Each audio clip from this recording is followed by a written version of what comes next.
मैंने प्रवीण से पूछा कहाँ है प्रोग्राम, तो प्रवीण ने कहा चंद्रशेखर आजाद पार्क है शालीमार गार्डन में। तो मैं आज अपने को रोक नहीं पा रहा, मैं एक कविता चंद्रशेखर आजाद जी पर सुनाना चाहता हूँ। उसके बाद प्रवीण का हुक्म होगा तो मैं कुछ और सुना दूंगा, लेकिन एक कविता सुनाने का मेरा मन है।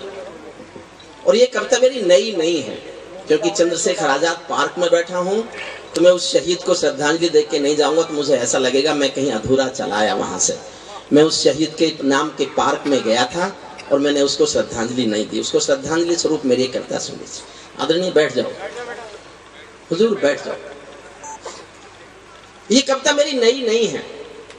जब पहली बार आदरणीय मायावती जी मुख्यमंत्री बनी थी उत्तर प्रदेश की, तब की कविता है, लेकिन आज भी कितनी जरूरी है ये इसलिए मैं आपको सुनाना चाहता हूं, आप समझेंगे। और वो पहली बार अपने समर्थन से नहीं थी, भारतीय जनता पार्टी के समर्थन से थी। उन्होंने चंद्रशेखर आजाद के नाम के एक महाविद्यालय का पत्थर उखाड़ा, किसी और के नाम का लगा दिया। किसी एक पत्रकार ने हिम्मत करके उनसे कहा कि देवी आदरणीय मुख्यमंत्री जी, ये महाविद्यालय चंद्रशेखर आजाद जी के नाम पर है। तो उन्होंने गुस्से में घूम के कहा, कौन चंद्रशेखर आजाद? वो आतंकवादी। भानु प्रताप शुक्ल ने जनसत्ता में पूरे पेज पर एक लेख लिखा। मैं हरिद्वार में था, मैंने लेख पढ़ा, मैं रोया, लेकिन मुझे हिम्मत ये थी कि भारतीय जनता पार्टी के समर्थन से मुख्यमंत्री है, कल या तो माफी मांगेंगी या सरकार चली जाएगी। लेकिन कुछ भी नहीं हुआ। मैंने 4-5 दिन इंतजार किया, फिर मैं अटल बिहारी वाजपेयी जी के पास गया, मेरी सुन लेते थे उन दिनों। मैंने कहा आपकी सरकार, आपके समर्थन की सरकार चंद्रशेखर आजाद को आतंकवादी बताती है। वाजपेयी साहब बोले ही नहीं। मैंने बहुत जिद की, कुछ भी कई बार क्रोधा, तो धीरे से बोले, तो तू चाहता है हम सरकार गिरा दें? मैंने कहा ना, मत गिराओ। मैं अडवाणी जी के पास गया, वो भी नहीं बोले। तो मैं दोनों से एक बात कह के आया, चुप रहना आपकी मजबूरी हो सकती है, मेरी कोई मजबूरी नहीं है। मैं जनता के बीच एक कविता लेके जा रहा हूं। साहब मुझे प्यार से सुनना, मैं जनता के प्यार का बनाया हुआ कवि हूं। जनरल साहब मुझसे कह रहे थे, पिछली बार हमने तुमको चुनाव लड़ाने की कोशिश की, आप तो पार्टी में आते नहीं है, सांसद बन जाते, हो सकता है तुम भी मंत्री बन जाते। माफ कीजिए साहब, प्रवीण की ये जनता जो मुझे बहुत प्यार करती है, मैं एक गर्वोक्ति कभी नहीं करता, लेकिन जीवन में पहली बार बोल के जा रहा हूं, मुझे कोई दुख नहीं है चुनाव ना लड़ने का, क्योंकि सांसद तो 542 हैं, हरिओम पंवार तो हिंदुस्तान में एक है।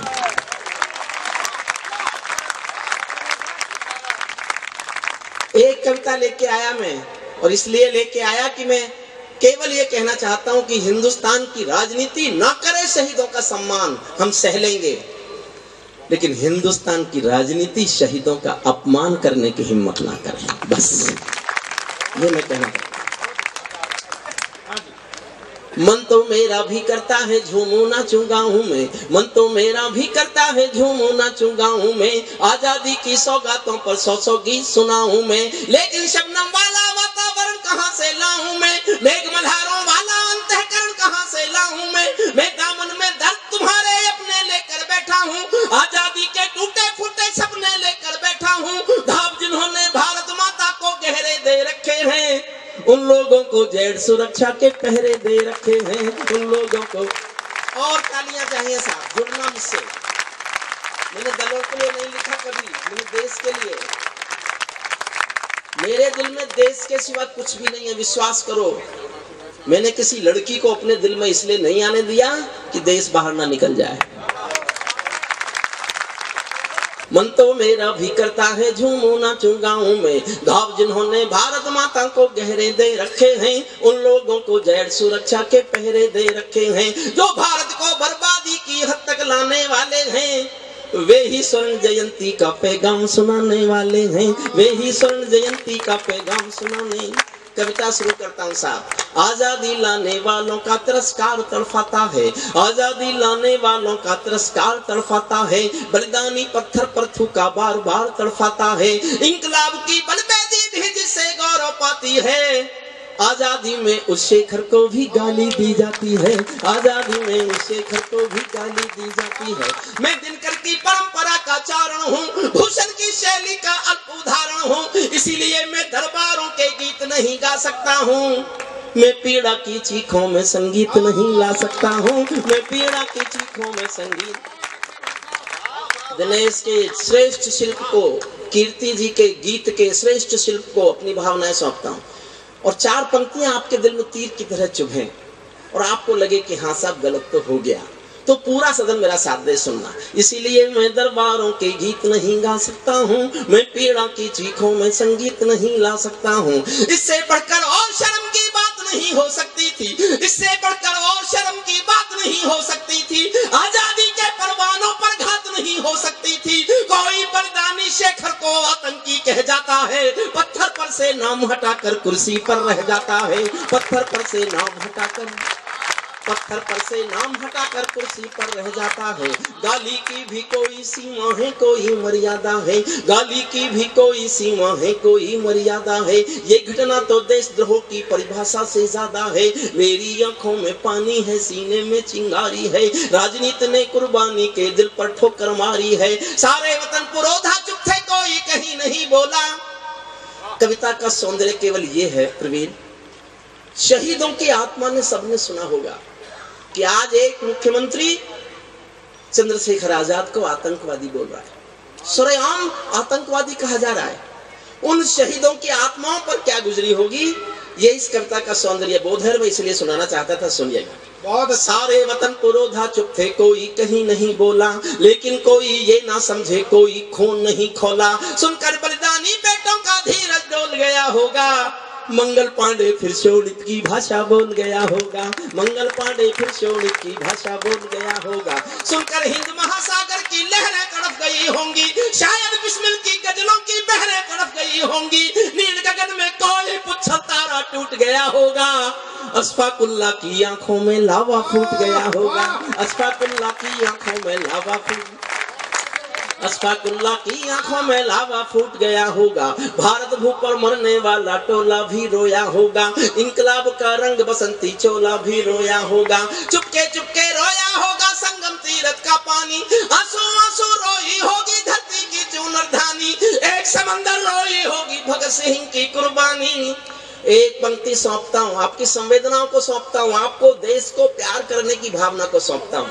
उस पर आप सब मुझे नवाज देना, इससे ऐसा लगे मुझे कि आप सचमुच सचमुच शुद्ध कविता सुन रहे हैं, शुद्ध कवि सम्मेलन सुन रहे हैं। फिर दोहराता सुन रहे हैं। चुपके चुपके रोया होगा संगम तीरथ का पानी, चुपके चुपके रोया होगा संगम तीरथ का पानी। आंसू आंसू रोई होगी धरती की चूनरधानी, एक समंदर रोई होगी भगत सिंह की कुर्बानी। क्या ये ही सुनने की खातिर फांसी झूले सेनानी, क्या ये ही सुनने की खातिर, क्या ये ही सुनने की खातिर फांसी झूले सेनानी। जहाँ मरे आजाद पार्क के पत्ते खड़क गए होंगे। बहुत गुस्सा था साहब, ये तो कमाल ही कर दिया है।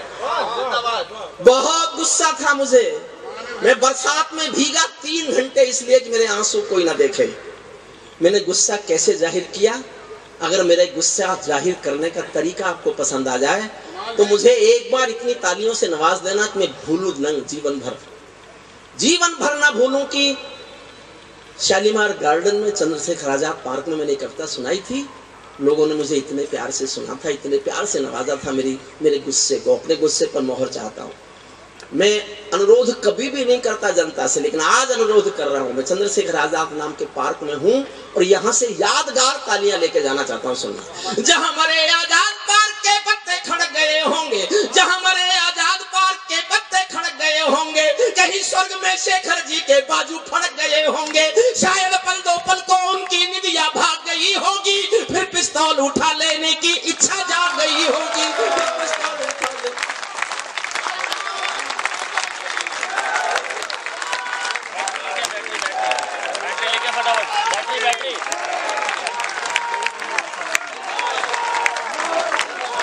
अच्छा, यदि जय बोलनी है तो मैं बोलता हूँ, मेरे साथ सारे लोग एक साथ बोलें, भारत माता की।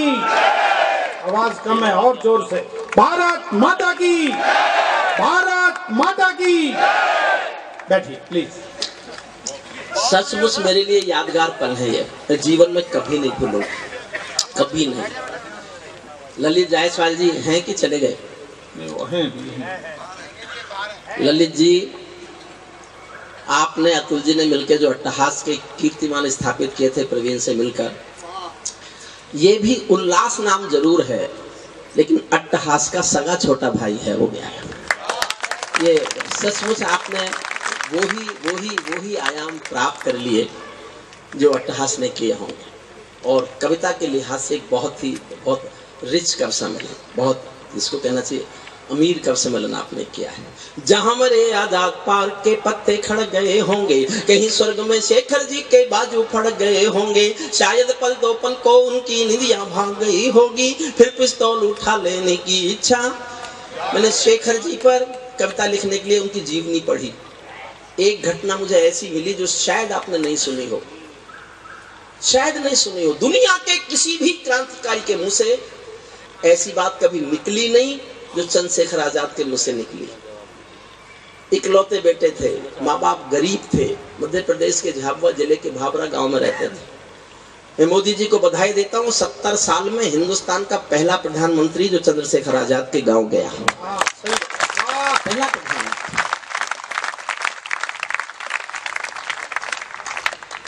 गांव में रहते थे, गरीब थे, माता पिता, कोई भाई बहन नहीं था। चंद्रशेखर आजाद खजाने लूटते थे, आजादी की लड़ाई के लिए पैसे की जरूरत थी। एक बार किसी ने, गांव वाले ने आके उनसे ये कहा कि शेखर तुम जानते हो तुम्हारे माँ बाप की हालत क्या है, घर में रोटी के लिए अन्न नहीं है, माँ बाप के भूखे मरने की नौबत है, कम से कम इस संदूक में से इतना पैसा तो घर भेज दो कि माँ बाप रोटी खा लें। तो चंद्रशेखर आजाद ने 2 वाक्य बोले। एक वाक्य बोलते समय उनकी आंखें गीली थी, तुरंत अगला वाक्य बोलते समय उनकी आंखों के डोरे लाल थे। पहला वाक्य आंखें गीली करके बोले, क्या क्रांतिकारियों माँ बाप सिर्फ मेरे हैं और क्रांतिकारियों के नहीं है? और साहब जीवन भर याद रखना, मैंने जिस दिन से पढ़ा मुझे लगा मेरे लिए देश ऐसा ही शहीद हो सकता है। अगले ही पल आंखें लाल करके कहा कि तुम उनको रोटी नहीं खिला सको तो मुझे खबर करने आना, मैं किसी दिन रात के अंधेरे में गांव आऊंगा और दोनों के सीने में अपने पिस्तौल की 2 गोली उतार के चलाऊंगा। इसको राजनीति आतंकवादी बताई थी। मैं शेखर पर आधी मिनट बोलता हूं, केवल आधी मिनट में नई पीढ़ी को बताना चाहता हूं क्या था चंद्रशेखर आजाद। शेखर महायज्ञ का नायक गौरव भारत भूखा है, शेखर महायज्ञ का नायक गौरव भारत भूखा है, जिसका भारत की जनता से रिश्ता आज लहू का है, जिसके जीवन के दर्शन ने हिम्मत को परिभाषा दी, जिसके पिस्टल की गोली ने इंकलाब को भाषा दी, जिसने धरा गुलामी वाली गंध निकेतन कर डाली, आजादी के हवन कुंड में अग्नि चेतन कर डाली, जिसके कारण त्याग अलौकिक माता के आंगन में था, इकलौता बेटा होकर भी आजादी के रण में था, जिसको खूनी मेहंदी से भी देह रचाना आता था, आजादी का योद्धा केवल चने चबेना खाता था। अब तो नेता पर्वत सड़कें शहरों को खा जाते हैं और पुलों के शिलान्यास में नहरों को खा जाते हैं। अब तो नेता पर्वत सड़कें शहरों, आजादी के कारण जो गौरव से बहुत लड़ी है जी। क्या लिखा है मेरे भाई ने कहा, ये लाइन मत लिखो, किसी की भावनाएं आहत हो जाएंगी। साहब अतुल गर्ग जी आपके सामने बोलता हूं, भगवान राम हमारे रक्षक हैं, हमारे देवता हैं, मैंने नहीं देखे। भगवान कृष्ण हमारे रक्षक हैं, हमारे देवता हैं, मैंने नहीं देखे। मैंने अपने वो फौजी सैनिक देखे हैं जो सीमा पर बैठ करके हमारे हिंदुस्तान की रक्षा कर रहे हैं। मेरे लिए देवता वो सिपाही है, सैनिक है, फौजी है, वर्दी है जो हमारी रक्षा करने के लिए सीमा पर बंदूक लेकर खड़ी है। क्या हुआ? इसे ही ऐसे ही शहीद हुए। मैं 2 पंक्ति पढ़ रहा हूं, मैंने कभी ये चिंता नहीं की कि किसी की भावनाएं आहत होंगी, होती हो तो हो। जो मैंने कहा, मैंने कहना चाहा, वो मैंने कह दिया। आजादी के समर्थन मांगता हूं, आपको लगे कि इस भावना को इस देश में जगह मिलनी चाहिए। आजादी के कारण जो गौरव से बहुत लड़ी है जी, शेखर की पिस्तौल किसी तीरथ से बहुत बड़ी है जी, शेखर की पिस्तौल किसी तीरथ से बहुत बड़ी। और अतुल जी माफ करना, आप यहाँ नहीं होते तो शायद मैं इस कविता का चुनाव नहीं करता। मैंने तभी लिखी थी ये पंक्तियां क्योंकि भारतीय जनता पार्टी के समर्थन से थी मुख्यमंत्री, और भारतीय जनता पार्टी ने उस समय कोई फैसला नहीं किया। उसके बाद अब लौटे उसके बाद 18 साल बाद या 19 साल बाद मैंने तभी कहा था, जो भारत माता की जय के नारे गान, शुद्ध कविता सुनना। आप हो सकता है सब भाजपा के हों, फिर भी मैं आपके खिलाफ बोलूं, मेरी बात में दम लगे, ठीक लगे तो मेरा समर्थन करना। जो भारत माता की जय के नारे गाने वाले हैं, जो भारत माता की जय के नारे गाने वाले हैं, राष्ट्रवाद की गरिमा गौरव ज्ञान सिखाने वाले हैं, जो छोटी छोटी बातों पर संसद में अड़ जाते हैं, श्री राम मंदिर मुद्दे पर सड़कों पर लड़ जाते हैं, 60 दिनों तक स्वर्ण जयंती रथ लेकर जो घूमे थे, आजादी की यादों के पत्थर पूजे थे, चूमे थे, इस घटना पर चुप बैठे थे, सबके मुंह पर ताले थे, तब गठबंधन क्यों नहीं तोड़ा? जो तुम हिम्मत वाले थे, तब गठबंधन क्यों नहीं तोड़ा? और तालियां बजाओ तो अगली 2 पंक्तियों में बजाना। कहने की हिम्मत मैं करूंगा, समर्थन करने का हौसला आप करना। इस घटना पर चुप बैठे थे, सबके मुंह पर ताले थे, तब गठबंधन क्यों नहीं तोड़ा? जो तुम हिम्मत वाले थे, तुम सत्ता में शामिल थे तो टूक डांट भी सकते थे, तुम सत्ता में शामिल थे तो टूक डांट भी सकते थे, जो जीव शहीदों पर थूके वो जीव काट भी सकते थे, जीव शहीदों पर थूके वो जीव, जो जीव शहीदों पर थूके वो जीव काट भी, जो सीन, अंतिम छंद सुन लीजिए, जो सीने पर गोली खाने को आगे बढ़ जाते थे, भारत माता की जय कहकर फांसी पर चढ़ जाते थे, जिन बेटों ने आजादी के लिए कहानी दे डाली, आजादी के हवन कुंड के लिए जवानी दे डाली, दूर गगन के तारे उनके नाम दिखाई देते हैं, उनके स्मारक भी चारों धाम दिखाई देते हैं, उनके स्मारक भी चारों धाम दिखाई देते हैं। वे देवों की लोकसभा के अंग बने बैठे होंगे, उनकी जगह बता रहा हूं, और तुम्हारी जगह केवल बासी अखबार हैं, केवल बासी अखबार। थोड़ा सा हिम्मत करो योगी जी, केवल बासी अखबारों की चीजें हैं वो लोग। सुन, वे देवों की लोकसभा के अंग बने, मेरी कविता की सबसे अच्छी पंक्तियां समझ जाओ तो मुझे प्यार देना।